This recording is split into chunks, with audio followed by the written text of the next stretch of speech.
Little Red Riding Hood. Once upon a time, there lived in a certain village a little country girl. The prettiest creature was ever seen.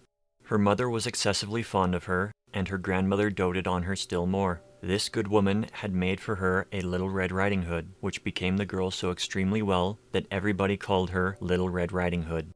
One day her mother, having made some custards, said to her, "Go, my dear, and see how thy grandmamma does, for I hear she has been very ill.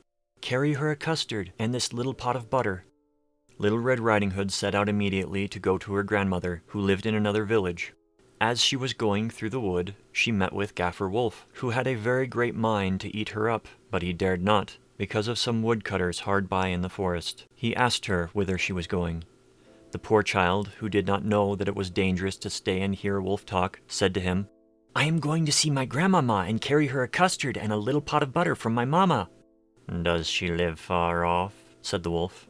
"Oh, aye," answered Little Red Riding Hood. "It is beyond that mill you see there, at the first house in the village."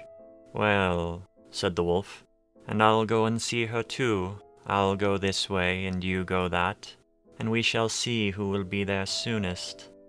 The wolf began to run as fast as he could, taking the nearest way, and the little girl went by that farthest about, diverting herself in gathering nuts, running after butterflies, and making nosegays of such little flowers as she had met with.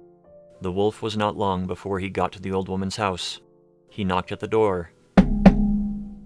"Who's there?" "Your grandchild, Little Red Riding Hood," replied the wolf, counterfeiting her voice, "who has brought you a custard and a little pot of butter sent you by Mamma."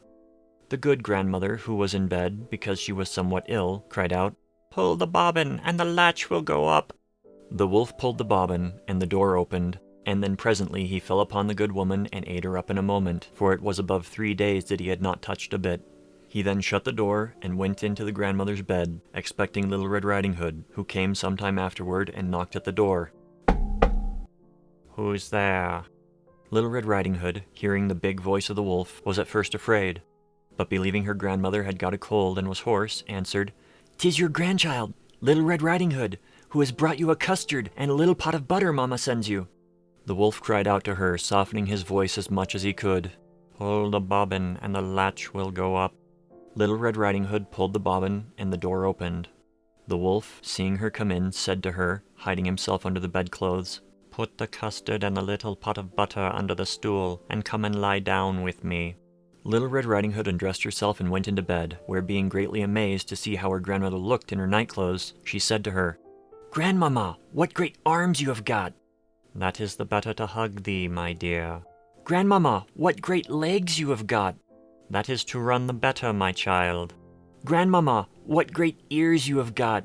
"That is to hear the better, my child." "Grandmamma, what great eyes you have got!" "It is to see the better, my child." "Grandmamma, what great teeth you have got!" "That is to eat thee up." And saying these words, the wicked wolf fell upon Little Red Riding Hood and ate her all up.